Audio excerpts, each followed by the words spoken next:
Hi everyone, and welcome to Telling Tales. Here we tell atmospheric stories together through the medium of tabletop role-playing games. It's a weekend, so it's a one-shot, and I'm excited to be running the Bat Out of Hell influenced one-shot that we were going to do about a month ago, but couldn't, sadly. So really looking forward to it. Before we get started, other things that we do on the channel. Monday nights, I run a Vesson Mythic Britain and Ireland game. We're not on well, there is a stream on tomorrow where we'll be having a little chat about the game, but not an actual RP stream. Wednesdays are Simba Room, and on some upcoming Thursdays there will be the finales of Matt's Cincinnati Chronicles games. For the most up-to-date info, there is a link to our social media and Discord below the video, as well as a link to our YouTube and our Patreon, where you can support us if you like what we do. But please do come join us on the Discord. Lots of fun things happen on there, nice chats. The next one shot after this is 2 weeks yesterday, so Saturday the 15th at the same time as this, 3 p.m. BST. And that is going to be Matt running Hell Night as another part of our unintentional motorbike month for July. But without further ado, I think we'll get going. So let's bring Matt on first. Hi, Jonny. Hi, Matt. Would you like to tell us about your character? As much information as you would like to give. John, as much information. It's a small bit. Yeah, I'd love to, Jonny. I'd love to. So, my character, correct? And this is partly me asking. This is set in 1977, yeah? Yes. Or around then, right? Right. Yes. Late 70s America. Just for the context of my character is a rocker, a rocksman, a rocksmith. His name is Shark Stone, asterisk.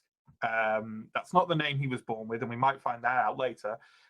He is in a glam rock band who have a little bit of a buzz around them. You know, they've played the clubs, maybe they've supported an arena gig or two or something like that. The band is called Flex, all caps. That's very important. And yeah, he's generally just a bit of a glam rock prick who I believe has received some kind of invite to a listening party, like a listening event. Is that right? Yeah. And will he have been familiar with the works of Meat Loaf before this? Probably, because Meat Loaf was actually well known before Bat of Hell, right? Yeah. He did like, but for quite different music. Yeah, he did like sort of easy listening pop. Stony stuff, and right? Meatloaf. Stony and Meatloaf, right? I didn't realize it was Stony Meat before I called myself Shark Stone. There's another reason for that, but like, it's all fine. Yeah, he's probably attended this to sneer at it, Cool. and be seen and have people think he's cool, which of course he is. Of course. So yeah, that's Shark Stone. Cool, and we'll go into the mechanics as the game goes on. They're very simple, but could you tell us about your advantage and your item that you have been given for your rocker archetype? My rocker archetype, I have an advantage on badass rolls, and my special item is a switchblade, which Sharkstone will absolutely use to like comb his hair, which doesn't really work with long hair, but he'll do it anyway because he thinks it's cool. So yeah. Cool. Thanks, Matt. Let's bring on Jack. Jack, tell us the contrast with Sharkstone and Ian Stewart. Please. Well, it doesn't Please just tell end us with about the name. Ian Stewart. He's a middle-aged accountant for an office supplies firm. The same character. Who probably only has, I imagine he mainly knows Meatloaf from easy listening stuff. And I think maybe for the listening parties, his kids have probably got him an invite or signed him up for it, maybe as a bit of a joke, because being a middle-aged guy in the 70s, I imagine sort of rock and roll from that era maybe isn't his bag. I don't know what the equivalent of dad rock would have been at the time, but that's what he listened to. In there, probably The Beatles? actual rock and roll, Yeah, Yeah, right? yeah, that's what I was thinking. Elvis and stuff, right? yeah, Yeah. that's true. Back when it was real music. Sure, yeah. Is what he says. So, yeah, he looks like a middle-aged guy from the time. It wasn't just me that Matt's camera went crazy then, wasn't it? No. Okay, it wasn't just me freaking out. Cool. And can you tell us about your advantage and item, please, Jack? Yes. His advantage is with authority rolls, and his item is a map, seeing he's a road trip parent, so goes on a lot of road trips and has to control the kids in the back. Yeah. And they're kicking off. Lovely, thank you. Is this just going to become an episode of Dungeons and Daddies? That's up to Jonny. It is. Which is a real thing before people just think I've just made a random It's a real joke. D&D podcast. Yes, and people should go listen to it. It's quite fun. There's also Dadlands, which is equally enjoyable for. Anyway, let's bring on Sam for our final player. Hey, Sam. Hello. I thought that was just going to be a conversation about D&D for the next hour, and I'll just sit in the background. Tell us about Brenda Bucket. Yeah, apologies for the potentially echoey rooms I've just moved. Will be soon. No one... You know what? We were talking about the mic before. Are you 100% sure you are on the right mic? Let's check. Because that does not sound like a full, pistol mic to me. The other one's currently on the top of my head, so I'd be surprised if you could even hear me at all if it was a mount. Well, no, but maybe, you see. But if you pop in StreamYard settings, or something, it sounds like a webcam mic. Because that was literally what I was just on before someone messaged me and said you're on the wrong mic. There we go. I have fixed. Oh, there we go. That's a lot better. Yeah. Good shout, Matt. It's all right. I am now more audible. Okay. Anyway, Brenda, or BB, because she would never tell anyone her real name, because by 1977, Brenda is a very out-of-date name. And, well, Bucket isn't exactly a very flattering last name either. She's a 17-year-old who is totally really with the modern music scene and up to date with everything, and not at all related to old-fashioned musical theatre and all sorts of other things like that. She's not interested in that whatsoever.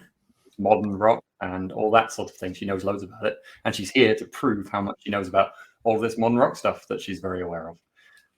She's dressed in a very old-fashioned, polka dot dress by her mum, and probably is just trying to prove to everyone around that she can fit into this place.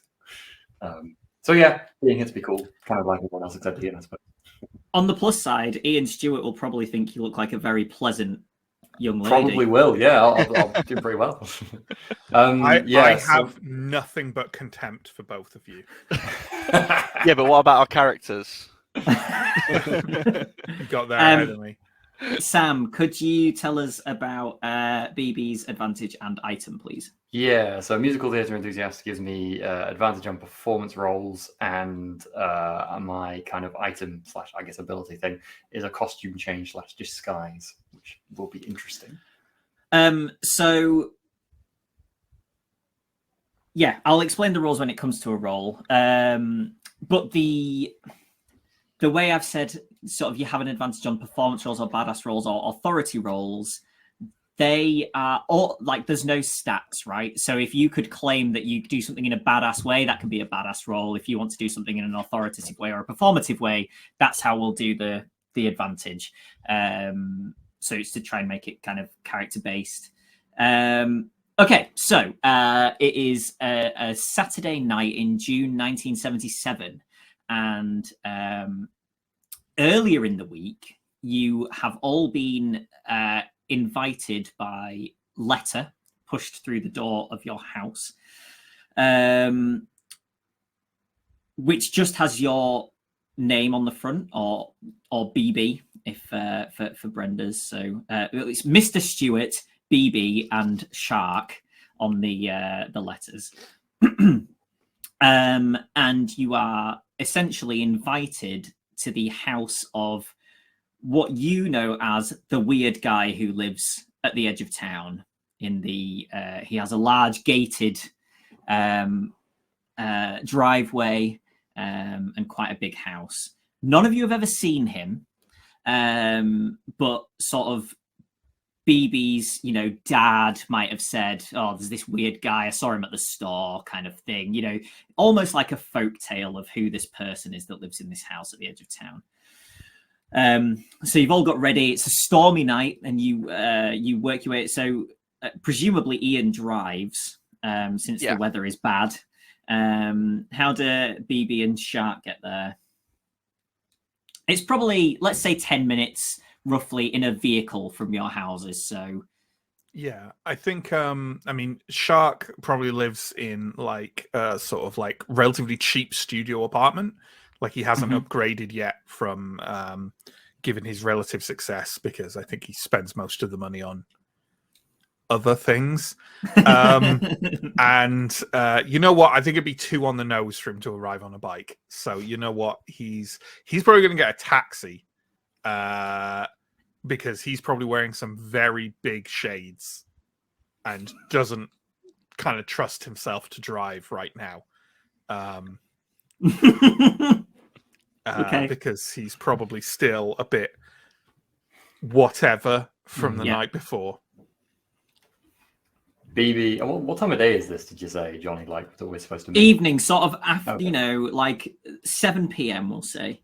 Yeah, okay. So not late enough that I have to lie to my parents. Got it. So BB will go from my parents' house, obviously, which I think is probably quite a nice suburb. Kind of the classic American suburbs they put as a poster thing, I guess she'll just jump on the bike and cycle over herself. Is this sort of like, do we know like other people are going to this, or is this just come out of the blue, completely unheard of? So the letter said that it was a listening party for the new, BB said a listening party for the new musical project by the character from the Rocky Horror Picture Show. Oh, okay. The one to Mr. Stewart said Meatloaf of Stony and Meatloaf fame. And the one to Shark said, something like a new heavier direction for rock and roll extravaganza. Yeah, that kind of thing. Something that would lure you in. Whether, for Shark, it's probably still luring him in on a, all right, whatever, we'll see what this is. Yeah, I'm literally gonna go to shit on this. Yeah. I'm quite excited about Rocky Horror then. That's I jump on my bike early. Cool. So you all arrive we'll say a reasonably similar time. And the gate has almost like a porch above it. So if you get out of your taxi or get there on your bike or whatever, you can stand covered from the downpour. And as each of you arrive, you notice that it has on the gate, it has kind of a circle on the left-hand gate with a J and a circle on the right-hand gate with an S.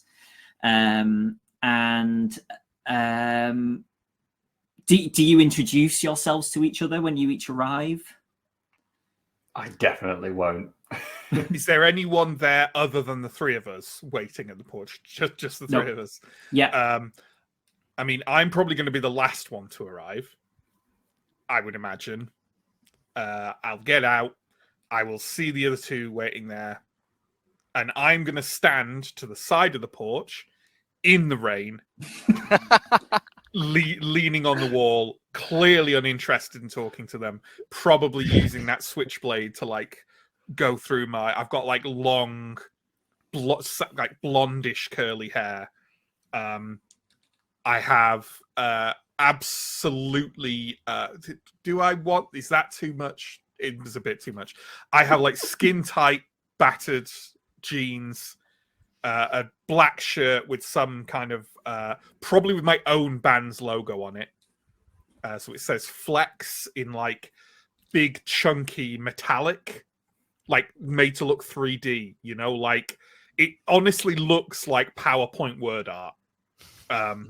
Like writing, leather jacket, and probably still some like slashes of color on my face from the gig I played like 4 days ago or something.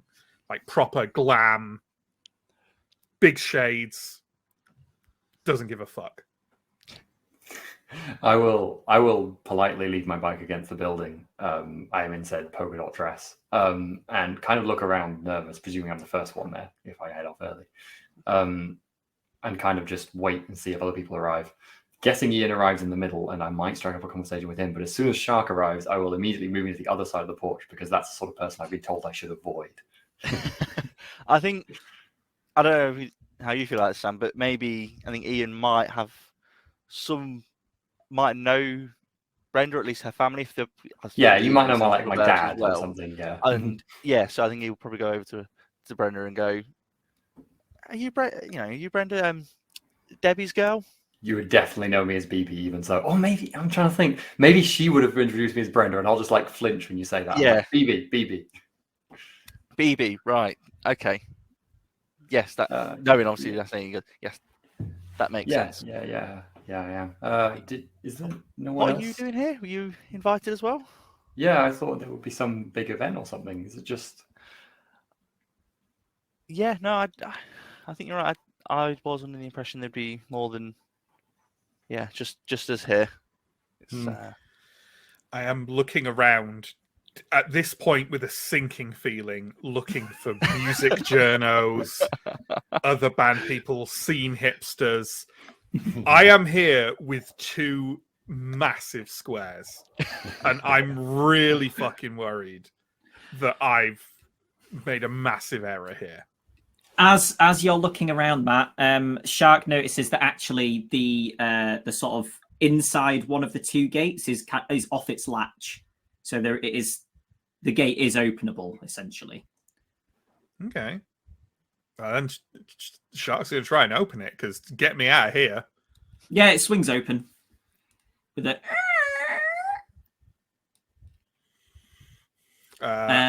There's a flash of lightning, and you see a figure silhouetted in the upstairs window, looking down at the gate. Or you assume looking down at the gate, he's silhouetted. Maybe he's facing away from the window. And the rain continues to fall. So it basically, you can follow this driveway straight to the front door. It's sort of 50 yards in front of you. Well, you know what? Shark is going to do that, and he's not going to like fully close it, but he's definitely going to close the gate too behind him. I'll say to BB, well, was there a time, I'm guessing, on the invitation? Yeah, it said 7 p.m. Which you've we'll say it's 7:02. I'll say, well,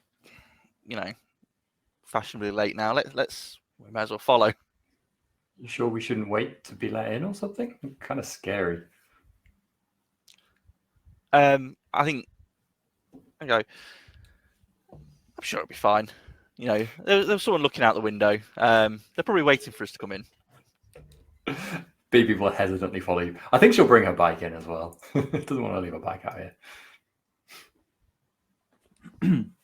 Okay, so you approach another porch, which is over the double front doors, and Shark is ahead of the other 2, I suppose, unless they're rushing to catch him up, which I imagine they're probably not. Probably not.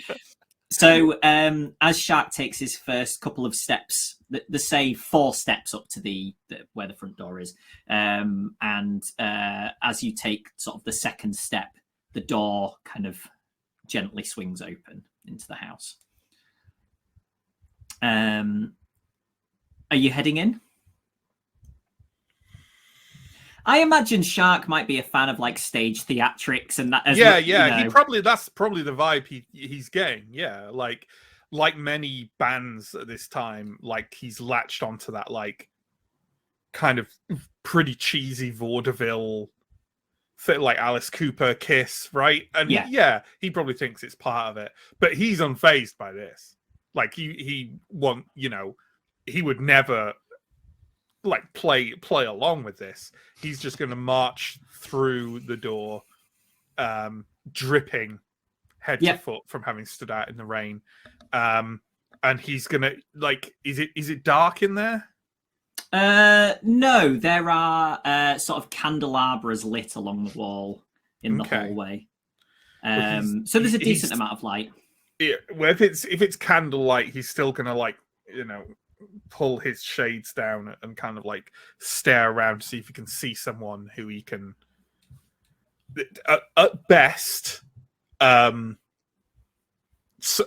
kind of peer who he can stand and start gossiping and sneering with, and at worst someone who he can get a drink off. Okay. So you're in a hallway with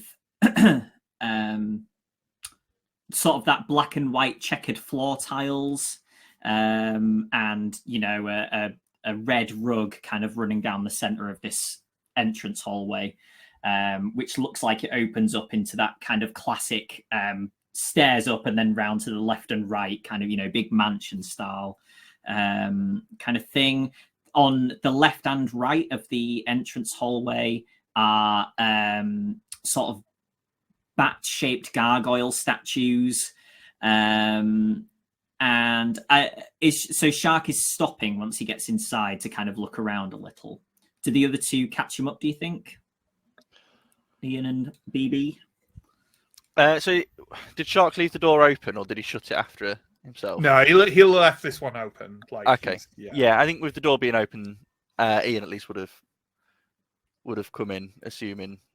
I think maybe he's assuming the door was open already, sort of why, as a sort of greeting, rather than Shark just sort of making his own way in.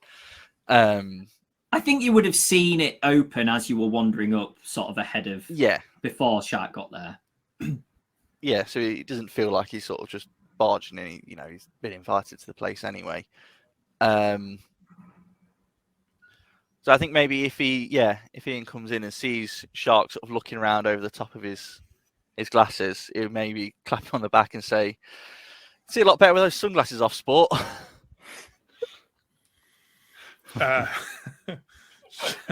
Shark is just kind of very slowly turning. He's he's not all that imposing. He's pretty like skinny for reasons, but he's going to kind of like slowly turn and kind of look at you, and you'll see that his eyes don't look good. Like red rims shot through, and he's just gonna like look at you over the top of these big sunglasses, and then just push them back up. I think in reaction to seeing his eyes, he goes, "Ooh, maybe better yet, maybe we keep them on." Sorry, go on, Sam. I think BB is staying well on the far side of Ian from Shark, and just mutters to herself, "It's just like the show," and he's getting the letter out again to read the Rocky Horror thing and look around. You hear a voice from down the hallway say, guests, please come on through to the parlor.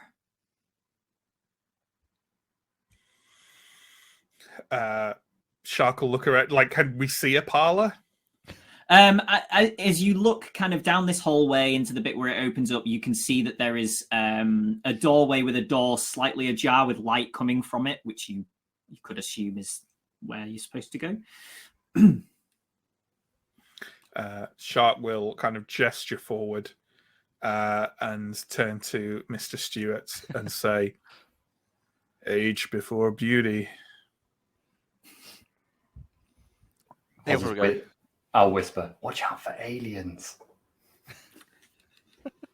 I don't think Ian will really react to either of that too much. He'll sort of just shrug his shoulders and go for it and enter the parlor.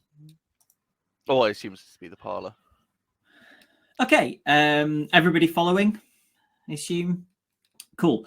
Yes, you enter into a room with a number of sort of individual, wingback chairs, very comfortable looking chairs, just kind of almost not arranged in the room, just kind of scattered around, and a few little round tables as well scattered around with coasters and ashtrays, and as well as some speakers and a turntable and a large wall of records, and a man roughly around 6 foot tall, slim, long hair is facing away from you, and he turns around as you come in and says, "Good evening, my esteemed guests.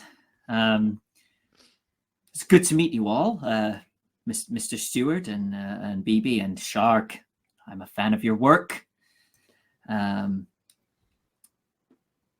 can call me James."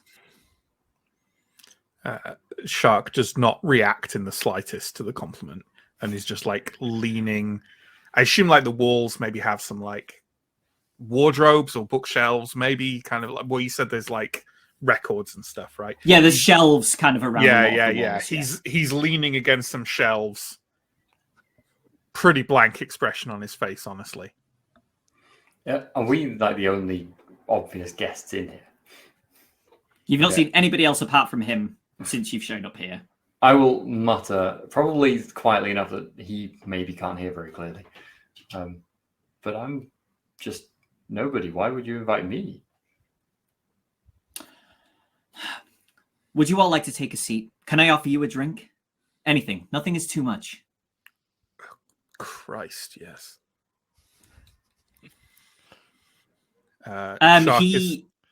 He gets you a drink. What is Shark's sort of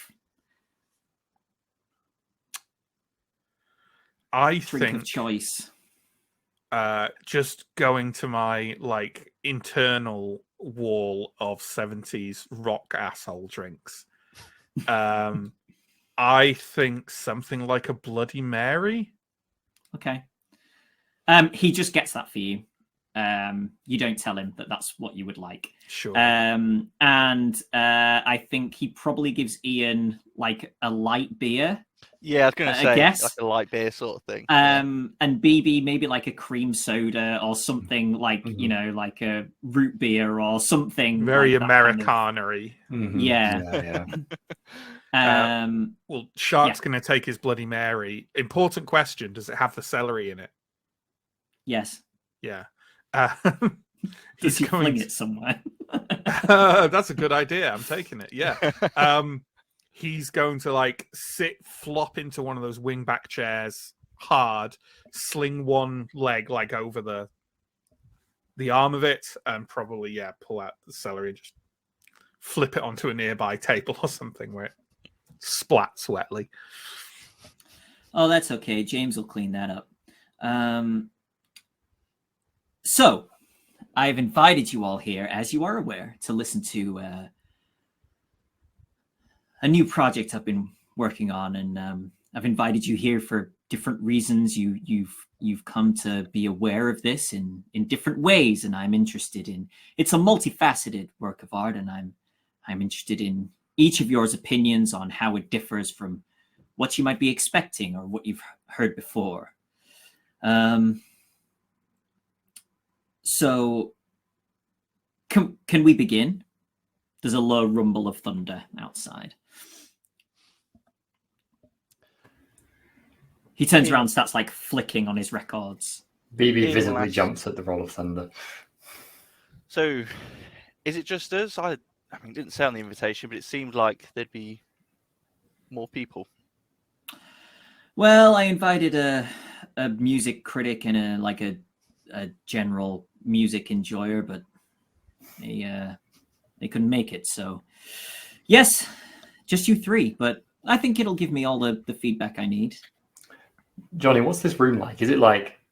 I'm kind of trying to gauge what the house is like in general. Actually, like the feel of it. I'm guessing it's quite different from an ordinary house. It's like a manor house made up wooden panel, old-fashioned wooden panels. Yeah, like Scooby-Doo-ish in my head. It's like mansiony. So there's sort of like a really lush, deep red carpet in this room, and you know the wingback chairs are all like maroon or a similar sort of deep color. It's like oak furniture. It's all quite, you know. It's just the mansion from Clue in my head. Yeah, that's essentially what I'm picturing also. So that's my descriptions are going well. That's good. In that case, I think BB will have like run her hands along. She will be like walking around the room, but she will have run her hands along one of the chairs and then be like, just like hands on the walls and just be like, it's just like a set. It's so perfect. And even you talk perfectly on cue with. Never mind. I do my best. Right. And he pulls out this record, and on the sleeve it's got test pressing emblazoned across it in big black letters. But behind it, you pick out, this sort of red and black artwork. You think you can see a motorbike on there, and a statue that looks sort of weirdly like the ones that are in the hallway. Maybe that's on a grave of some kind. You're not sure. And he takes the record out and puts it on the turntable, and he turns to BB and says, BB, are you sure that you're ready for this? It's pretty rocking. Just a quick nod. And then to Ian and says, and you, Mr. Stewart, this ain't no Stony and meatloaf. I was in Korea. I can handle anything you throw at me. Oh my God. And he says, thank you for your service.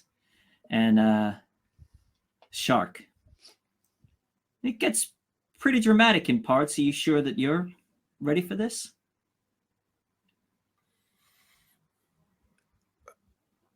I don't even know how to answer that. He polishes off the rest of the Bloody Mary with like half of it in one go. Okay. Are you all sure that you're up for this? I've listened to it back a few times now, and it's pretty immersive. Just put the damn record on, man.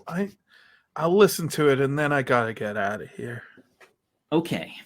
He turns around and pushes the lever up on the turntable, and it starts spinning, and you hear the crackling coming through the speakers, and he drops the needle. And then a crack of lightning hits the house, and you see this visible electricity in the air. And then all of a sudden, you find yourselves in a valley town on the street. It's the middle of a hot summer night. Sirens scream, and there's thunder in the sky. You see a bar across the road from you called Heaven Can Wait. And above it is a countdown to what you know in your heart of hearts is the morning, the final crack of dawn. Down the road to your left, you see what looks like a boarded up tunnel. Someone is standing astride an idling motorbike facing towards what should be the entrance. Down the road to your right, you see what looks to be the way to a beach. But you are distracted by a line of people walking down the road, headed towards the bar. One such figure with their hood up stops and speaks to you in a weirdly familiar voice, saying, all the other don't belongs are making their way to the bar. Some, and he points to the guy on the motorbike, try to carve their own path, but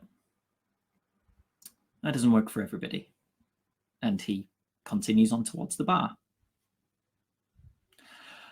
What do you all do?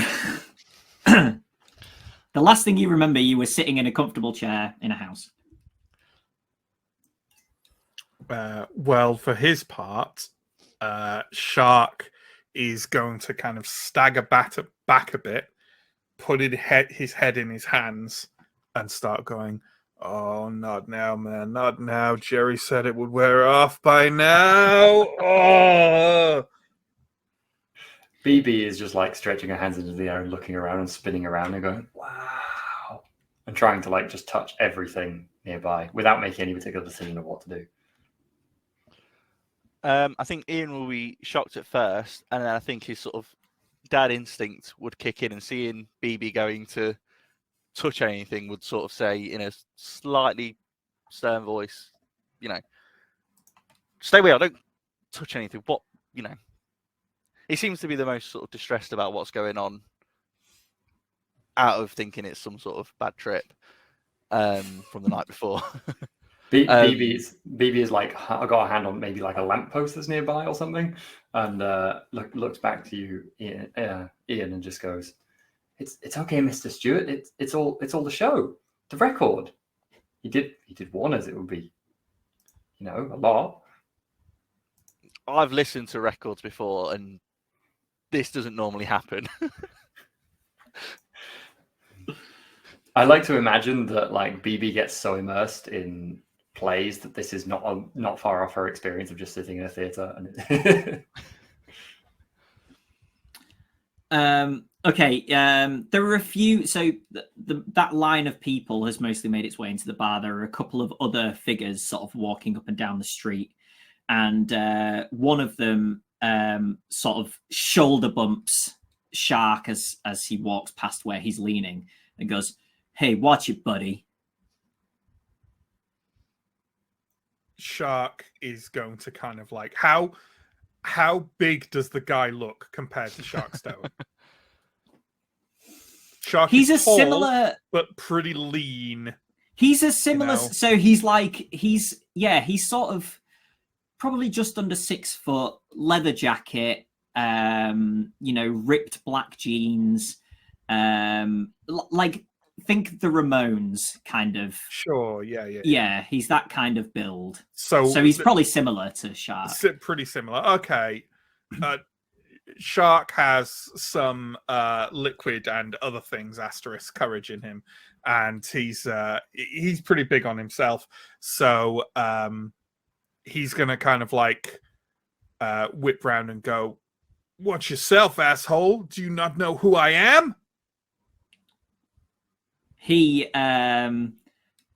started kind of walking off, and he turns round and takes his jacket off and throws it on the floor and goes, "Come on then.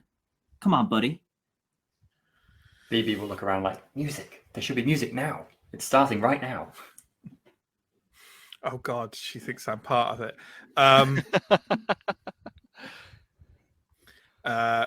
Shark is gonna like kind of like pop his jacket up a bit, get the switchblade out, flick it up, probably going to kind of like literally like spit on the blade and like run it through before like throwing it into the ground to like stand like. Yep. Because is there earth around or like? There would be like kind of to your like you are on the.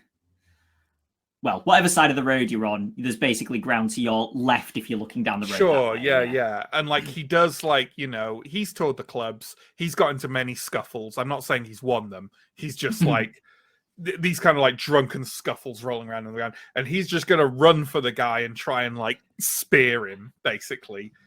Because in his head, we're just going to like roll around on the ground for a bit, going, until people pull us off each other, right? Like, okay. Can you make me a badass roll, Matt, please? So it's your 3d6, I can, Jonny. Yep. And we'll just tell us what you get. And I picked my most rock d6s, by the way, which are the new One Ring ones. These black and red. Yeah. So I'm looking for 6s, right? And I can no. Okay. No. Okay. I'll explain when you roll. Okay. Well, I have rolled, Jonny. Would you like me to tell you? Yes, please. Do you want a total or the 3 numbers? Separate numbers. I have a 5, a 4, and a 2. Okay, so because you have advantage, the way that I've made advantage work is you can move one of those dice numbers in either direction. So your 4 could become a 5 or a 3, for example. I am going to tell you that 3 of a kind is a crit. Okay. A 1, 2, 3 is a fumble. And a 2 is a standard success because 2 out of 3 ain't bad. So, Matt, if you want, If you want to either make your 4 a 5 or your 5 a 4, that will be a standard success. Because then you would have 2 of a kind. It makes no odds either way. The Right. higher number Okay. doesn't I really see. matter. I see. Yeah. Okay. I will make my 4 or 5, and then I have 2 out of 3. Cool. So you managed to knock this guy to the ground, and you think you probably go down with a bit more force than you were expecting. Maybe he wasn't bracing himself because he wasn't waiting for an incoming lance, basically. Mm-hmm. So as he hits the ground, his head hits the floor reasonably hard, and he's not kind of struggling against you. And he goes, well, suppose someone's got to draw first blood, and then jabs you in the side, and then makes a run for it, basically, away from you. Okay, I kind of roll off, kind of clutching my side, going, What the fuck was that, man?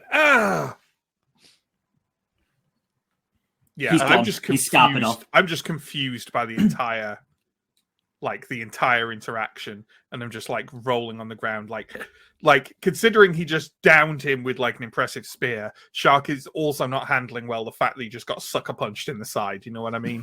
He's not particularly a fighter. So, yeah. Despite absolutely thinking he is. So, yeah. I think Ian will go over to Shark, who's, I guess, rolling on the ground, and sort of pull him up to his feet and say, if you're rolling in the mud, we need to figure out what the heck is going on here.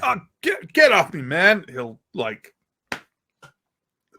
not properly push you, but definitely clap against. Sort of, yeah. I'll walk up to the 2 of you, kind of just getting up, and go, so what do we do? Do we go the same way as the others, or forge our own path? That's what we were asked about. I'm gonna go get another drink. With the others, then. That's what we were told. Well, yeah, seems like a good place to... I'm not with the others, I just want a drink. Fine by me. And I will almost skip happily. I'm having a great time. Okay, so you wander up to the bar. There are 3 or 4 people kind of standing with, sort of whiskey-looking glasses and smoking, standing outside the door to the bar. And there's some reasonably loud music coming from inside as you get nearer the door, sort of rock and roll music. And so you head in. There is immediately, you can see to the right in the corner, a kind of bar brawl going on between 2 people, and a couple of people kind of cheering them on. Nobody's yet got to the point where they need to break it up because, bottles are being broken or anything like that. So everyone's kind of reveling in it.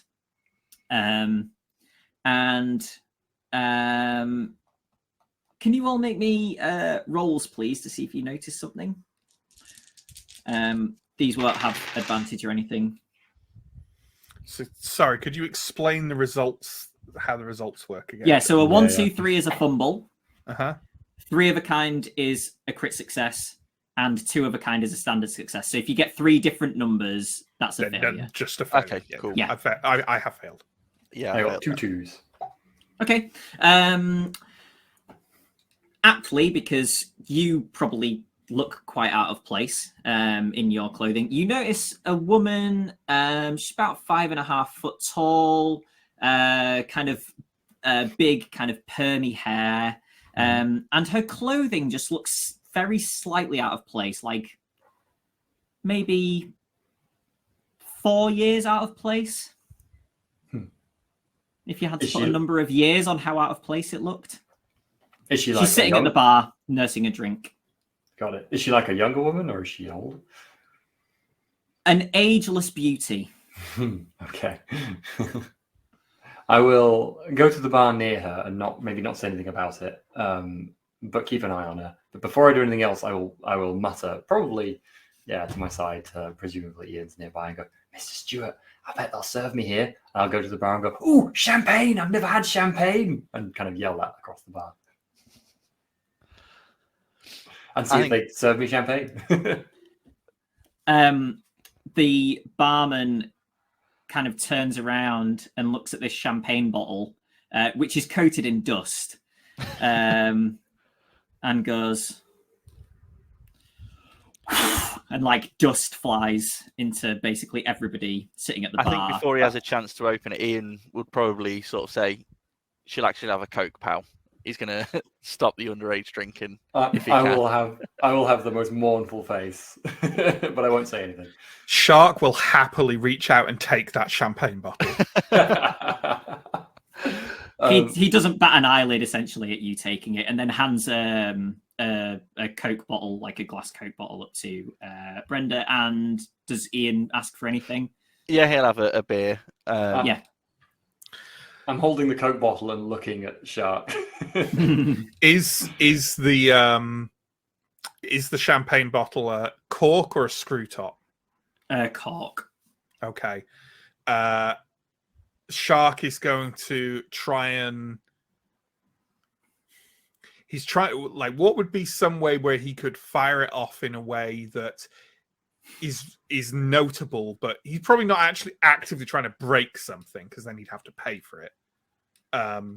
There's an empty beer bottle on the bar that you could try and fire it at the empty beer bottle, because you wouldn't have to pay if you broke an empty bottle. Sure. Yeah, let's try and do that. Do you want to roll for that? Yeah, well, and you can have advantage because it's a like badass a bell roll. For the Oh yeah, you can go for that. Bell would be even better. Like Last Order's bell. Okay, is that badass? Yes, I think think badass for the champagne bottle. I think it still is. Yeah. Sure. Oh well. Oh my God. Here's a question: if I fumble with a roll on advantage, can I advantage my way out of the fumble? Okay. So then it'll be an automatic success. But essentially, if you fumble on something you have advantage on, it's a success because it would be 1, 2, 3, so you would be able to move to. Yeah. Well, that's exactly what I've done. So that's exactly what I'll do. So yeah. Okay. And in fact, let's say that you get distracted by the fight as it's about to pop off, and you kind of turn, but it pings off that wall and hits the bell. Hits into the bell. Okay. Yeah. Well, I'm going ding to goes, and the kind of one of the guys in the fight's essentially like nuggying the other guy, has him in a headlock, and everybody kind of stops and looks at you holding the champagne bottle. Okay, I am going to first off really enjoy the fact that everyone is looking at me. I'm going to take a massive swig straight from the champagne bottle. Is Brenda's Coke in a bottle or a glass? I was imagining I've got a... you could have a glass as well that you're kind of pouring little bits into. Okay. I haven't poured it yet. Yeah. Okay, he'll take a massive swig, and then he'll reach out and pour a generous slop of it into Brenda's glass. And then he'll just where is there somewhere... Is there like a pool table or something? Yeah. And then he's going to wander off in the direction of the pool table, slowly, knowing that the slower you walk, the more people will look at you, and just taking swigs from the champagne bottle as he goes. I will turn away from Ian, just trying to, obviously not hiding it at all because it happened right in front of him, and trying to be no, this is mine, and just sipping away at it. And if you try and do anything about it, I'll do the classic, dog has something they're not supposed to, and just try and down it. Yeah, I think that's probably what happens. I just down the champagne glass as quick as I can. And can I just say, by the way, the roleplay isn't going to go in this direction, but Shark definitely isn't aware of the optics of a 70s rock star giving a 17-year-old girl alcohol. But just so we know.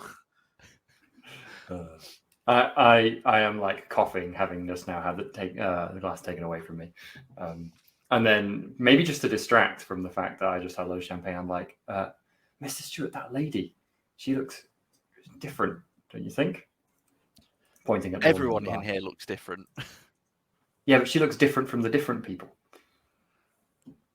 Is she looking at us, this different lady? No, so now that it's been pointed out to you, you do think that you haven't ever seen anybody dressed quite like she's dressed. You can't quite put your fingers on exactly what it is. But no, she's still kind of sitting, nursing her drink at the bar. I think, And kind of, she occasionally sort of looks at the clock on the wall. I'll turn to you again. I bet she's the protagonist. this isn't a story. This is something weird going on. I'm going to ask the man at the bar. And yeah, I'll say, hey, buddy, what's going on here? Standard Saturday night, friend. Where are we? In the valley. Okay. Which valley? It's got a name. You mean which? Yeah, the valley. Yeah, but what's the name of the valley? Hey, Benny, Bruce, break it up. It's the valley, pal. Are you? Do I need to put you in the corner with those guys? What's going on? And the woman who was at the bar as well says, "Leave them, Frankie. They're not supposed to be here." Too right, we're not supposed to be here, and nobody seems to be telling us what is going on. Look, I'm not really supposed to be here either, at least not yet. But you guys should get out of here. Yeah, no, that sounds like a plan. Have you got anything that would help us in that direction? The door? Okay, but after the door, we just turned up here. We don't exactly have we can't exactly retrace our steps. Oh, man. You need... The only way out's the tunnel. But, it's closed, so... When does it open? I don't think it opens. Well, that's not immediately helpful. Maybe, I saw, this guy there earlier. I think every Saturday night he's trying to figure something out with that tunnel. So if he's still there, maybe speak to him. Right. Thank you. Through Come on, BB. this whole conversation, BB has been like creeping closer to the woman, kind of behind her, and then she just hiccups at some point. Just at the end of this conversation, and like she's just kind of gazing at the woman curiously, and then I think maybe before she leaves, she just goes, "Where did you come from?"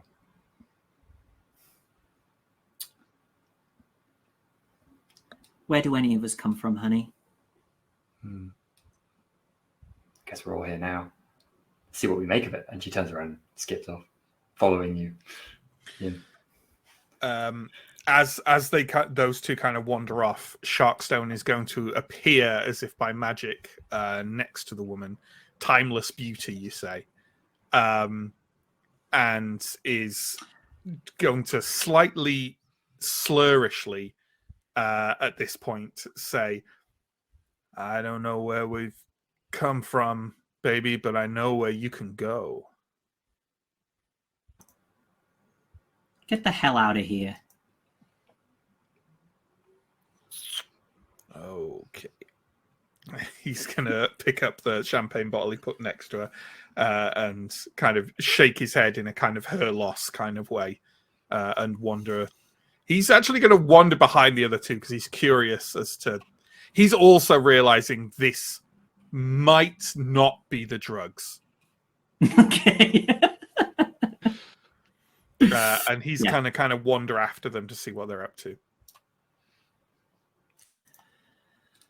Okay, so as you step outside, you can still hear sort of low rumbles of thunder, and sort of interspersed, you hear the revving of that motorbike engine, and you can see the sort of red light of the motorbike engine at this tunnel at the end of the road.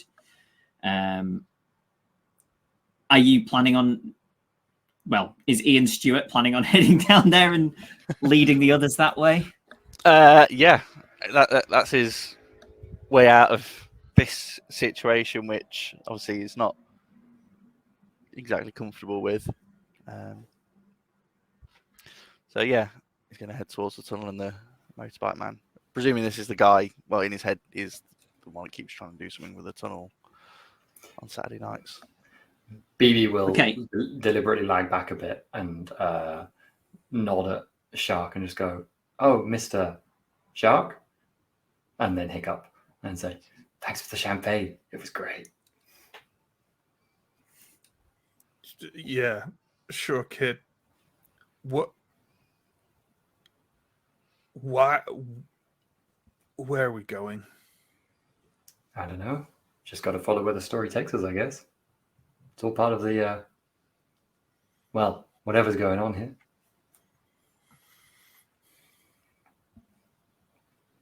Okay. Looks at you kind of blankly, honestly. You make it up to the tunnel without further incident. The sort of exhaust fumes and the sound of the motorbike revving getting stronger as you grow near. And you see this man kind of straddling this motorbike and sort of 15 feet away from this sort of boarded up tunnel. And he's sort of, as you get closer, he's not wearing a helmet. Ian's probably very upset about. And you can kind of see his face getting redder and redder, and he's kind of starting to sweat as he's revving this engine. Did you want to speak to him? Yeah, I think if he sees him getting redder and redder, he says, "Might want to be careful, pal. You might pop a blood vessel." Been told you might know what's going on here? I wish that I did. This happens every Saturday night. You know what it's like. Oh, I swear to God, Johnny. I swear to God. Would you like us to make guesses as to what you're about to say? Every one of us got that at the same moment. Could it be that this man is all revved up with no place to go? It is, and then he turns and screams off into the night on his motorbike down the road away from you.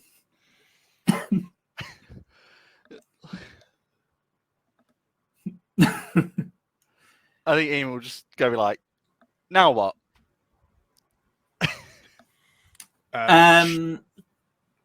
Sorry, Ian has a thought that he has a map with him.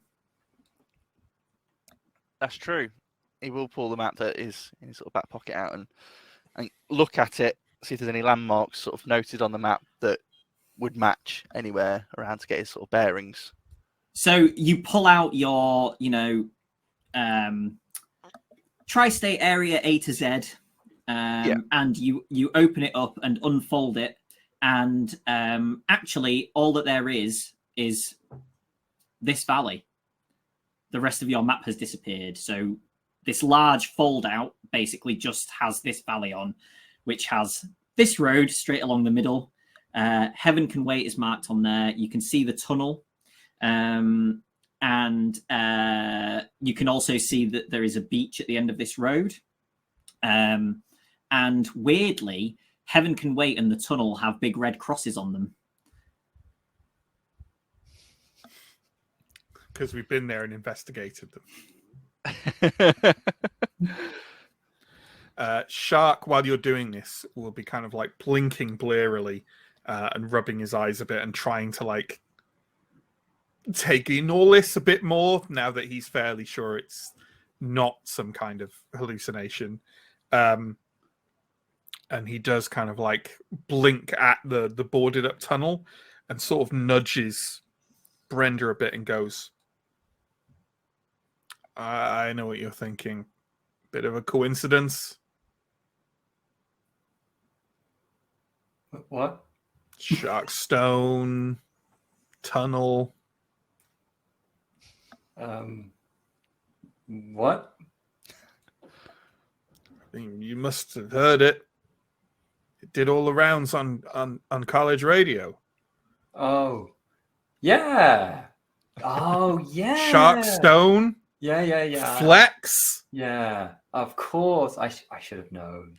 Oh, Because I'm going to hold something up. This was in no way pre. I wrote down the name of Flex's biggest song before this because I wanted to randomly. Wow. She's called Love Tunnel. Nice. I am nodding like I absolutely do know what you're talking about, but I clearly have no idea what you're talking about. The wind definitely goes out of Sharkstone a little bit visibly. I think BB has enough enough conscience to at least look apologetic, although she can't say anything.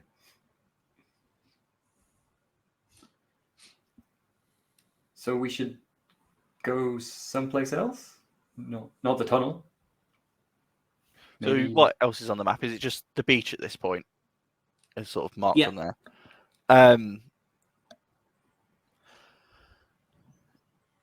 Ian will look at the map and go, well, dang map's useless. This isn't the one I brought, but I guess we head to the beach. I mean, I don't know who's been drawing on it, putting these crosses on it either, but maybe it shows they're broken or something. I'd say it's more useful than the one you had otherwise, right? It's of the valley we're in. It's all you need for the show. It doesn't really tell us how to get out, which would be useful. Let's go to the beach and find out. Hiccup again. What? Why does this kid think we're on some kind of scavenger hunt? I don't know. It's probably to do with the champagne she's just drank, making her delirious or something. I think BB's already start trotting back down the road.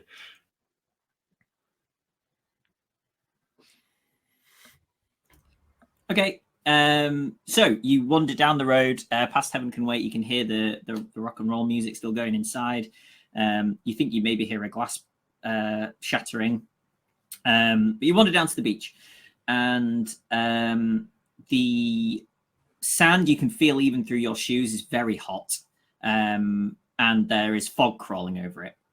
And then can you all make me a 3d6 roll, please?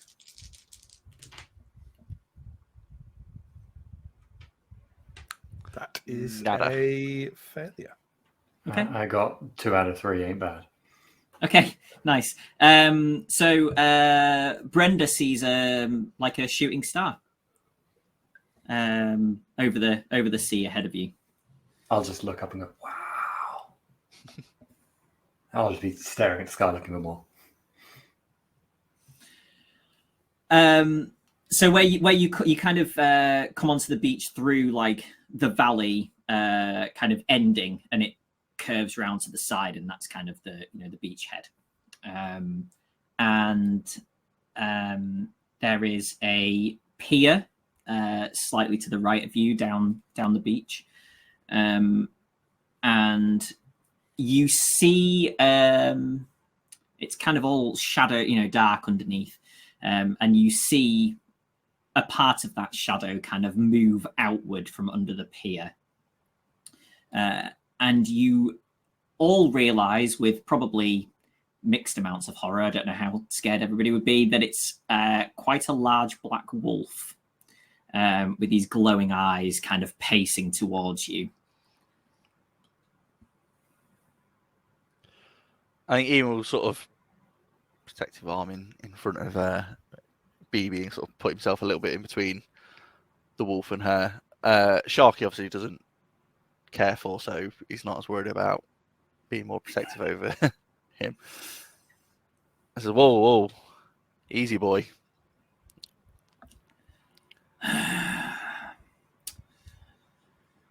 You are not the ones I want. It can talk. Nope. I won't do that. Shark is gonna turn and start like, nope. I'll peek from round Ian and just go, Who do you want, Mr. Wolf? Miss Wolf. Sorry, Miss Wolf. It's hard to tell. Very human. All I know is I appeared here on a stormy night, and I need one with a ripe soul. Find him and bring him to me in the graveyard. And she turns and paces slowly back to under the pier. And why would we do that? We don't just do things just because a talking dog tells us to. She turns quickly and goes, Whoa, easy girl. find him. And turns and stalks back off again. And has Shark completely left the beach? Has he just legged it back up to the... He definitely hasn't left the beach, but he's wandered a bit away, and he's just kind of like, he's now thinking again that this is some kind of like drug-fueled hallucination, and he's sort of leant over, like hands on his thighs, going, nope, I ain't into this Alice Cooper bullshit, man. It's no. Okay, well, at least those of you who are lucid, and maybe Shaq a little bit as well, you see the light of the moon and feel deep down in your soul that there's not another moment to waste. And we'll have a short break there, I think. I swear to God, John. You're a monster. Cool. We will have a 10 minutes break there, folks. We'll be back so very shortly. See you soon. Bye.